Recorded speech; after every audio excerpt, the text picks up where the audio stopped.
Today, Toyota is valued at over $300 billion. The company manufactures roughly 10 million vehicles a year.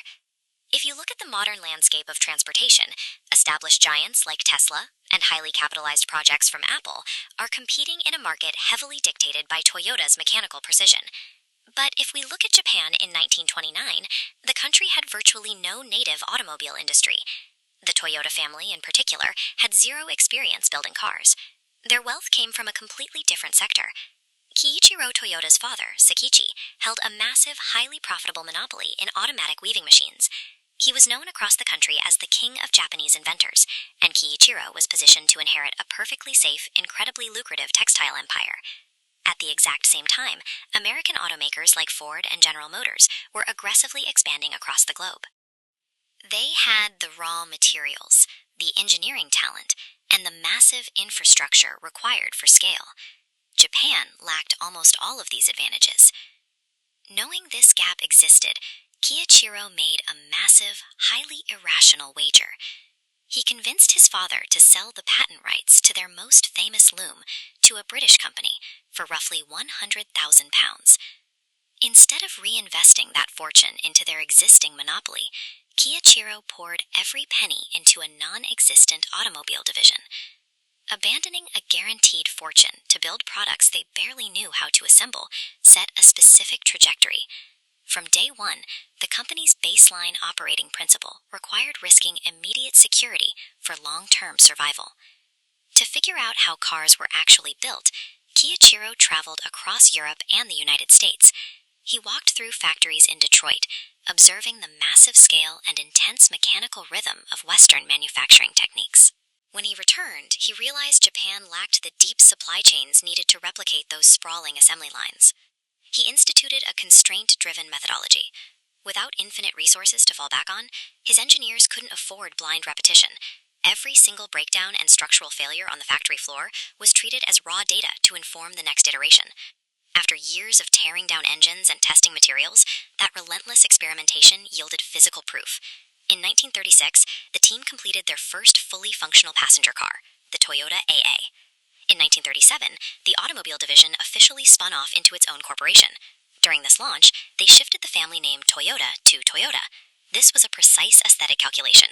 Writing Toyota in Japanese characters requires exactly 8 brushstrokes. In Japanese culture, the number 8 is a distinct symbol tied to prosperity, good fortune, and outward expansion. Early survival relied entirely on an organizational structure built around a tolerance for constant failure and immediate correction. They held no superior technology at the time. That early momentum stalled completely with the onset of World War II.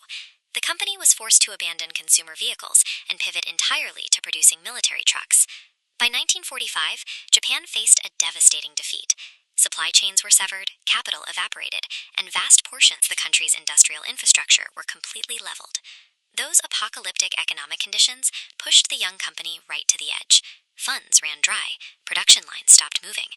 Desperate and unpaid, the workforce quickly organized and turned against leadership with widespread protests. To appease the unions and secure emergency bank loans, Kiichiro made an agonizing calculation in 1950. He formally resigned as president, walking away from the company he built from scratch so it could avoid immediate collapse. 2 years later, in March of 1952, he passed away at the age of 57.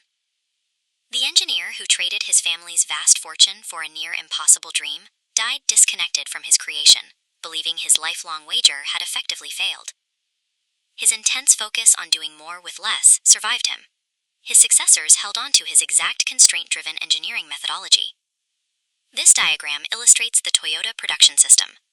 It relies on continuous improvement, eliminating waste, and trusting workers to halt the line for any flaw. This highly adaptable structure became the default for global commerce, with Amazon, Boeing, and Nike implementing these exact principles. Inside the automotive industry, the physical proof of that system's power arrived on the global market with the Corolla. Since its introduction, the model has sold well over 50 million units worldwide, holding its ground as one of the best-selling vehicles in history. The company also maintained Kiichiro's appetite for risk. Long before global markets demanded widespread alternatives to gasoline, they engineered and mass-produced hybrid technology with the rollout of the Prius. Today, global heavyweights, from Tesla and Volkswagen to Hyundai and BYD, are forced to manufacture inside a paradigm defined entirely by Toyota's standard of efficiency. Kiichiro Toyoda never saw his vehicles completely dominate the world's highways. His true legacy is a permanent cultural mindset.